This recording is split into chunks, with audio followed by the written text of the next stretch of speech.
ઉઠશે નહીં, એ અનશન કરીને બેઠો છે। આપણે ઓખા મંડળવાસીઓ ગઢવી પુત્રના પાપથી બચીએ। આપણા દ્વારકા તાલુકાના પ્રાંત ઓફિસે એક દેવરામ વાલા નામનો ગઢવી ચારણ અનશન ઉપર બેઠો છે અને એની લડત પ્રકૃતિ, પર્યાવરણ, ખેતી અને જાહેર તળાવો ખારા થાય છે ટાટા કેમિકલ્સના કારણે, ગૌચરો ખારા થાય છે, પ્રકૃતિ ખારી થાય છે, પર્યાવરણ ખતમ થાય છે, ખેડૂતોના ખેતર ખારા થાય છે, એ બાબતે પ્રદૂષણ બાબતે, દરિયાની પ્રદૂષણ જેવી વગેરે પ્રદૂષણ બાબતે અનશન ઉપર બેઠો છે। વાઠેણી સાચી છે પણ છે ને આ સરકારમાં એ અર્થ હાલેમ છે નહીં, કારણ કે અનશન ઉપર બેઠો છે, પોતાની જાનનો જોખમ કરવા બેઠો છે। તો ઓખા મંડળના તમામ હું આગેવાનોને, તમામ જ્ઞાતિ ભાઈઓને નમ્ર વિનંતી કરું છું, આપણે પ્રાંત ઓફિસે જઈ અને દેવરામ વાલાને પગે પડી અને એનું અનશન બંધ કરાવીએ અને એને ઊભો કરીએ, કારણ કે ચારણ ચોથો વેદ છે અને જો એ ભગવાન કરશે અને અનશન નહીં તોડે અને એનો જો બેઠા બેઠા પ્રાણ નીકળી જશે તો આવનારો ઇતિહાસ ઓખા મંડળની પ્રજાને પૂછશે કે તમે ક્યાં હતા જ્યારે એક દેવી પુત્ર, એક જગદંબાની કુખેથી જન્મેલો દેવી પુત્ર દેવરામ વાલા ગઢવી અનશન ઉપર બેઠો હતો અને એને પ્રાણ ત્યાગી દીધા પ્રદૂષણ માટે, એ લડતો હતો, ત્યારે તમે ક્યાં હતા?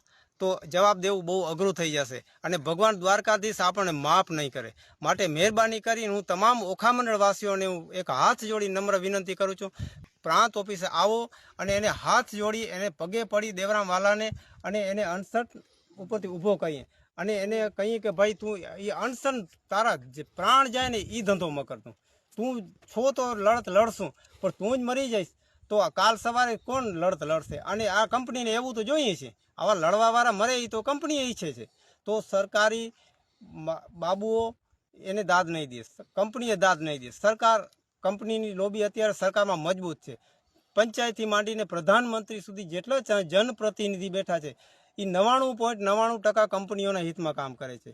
ખેડૂત, પશુપાલક, પ્રકૃતિ, પર્યાવરણ, ગૌચર એની કોઈને જરૂર છે નહીં અને દેવરામ વાલાને હાથ જોડીને નમ્ર વિનંતી કરીએ કાલે, અને હું બધા વતી હું દેવરામ વાલાને પગે પડીશ કે ભાઈ તું પગે પડીને તને તારી ઓખા મંડળની જનતા વતી હું માફી માગું છું કે તું અનશન મૂકી દે અને તારી લડત સાચી છે, અમે જાણીએ છીએ, પણ એ તું રહેવા દે। હમણાં આજ સૂરજ ઉગ્યો છે તો અસ્તય થશે। આપણે દેવરામ વાલાને સમજાવીએ અને પગે પડી અને એને ભગવાન દ્વારકાધીશ સદબુદ્ધિ અને એની વેજબાઈ માતાજી, આવડ માતાજી અને એની કુળદેવી એને સદબુદ્ધિ આપે અને ઉઠી જાય તો એ આપણે ઓખા મંડળવાસીઓ એક ગઢવી પુત્રના પાપથી બચીએ। નકર એ આ જીદી માણસ છે, ઉઠશે નહીં, એ અનશન કરીને બેઠો છે। એટલે મહેરબાની કરીને મારી એટલી આપ શ્રી ઓખા મંડળવાસીઓને નમ્ર વિનંતી છે।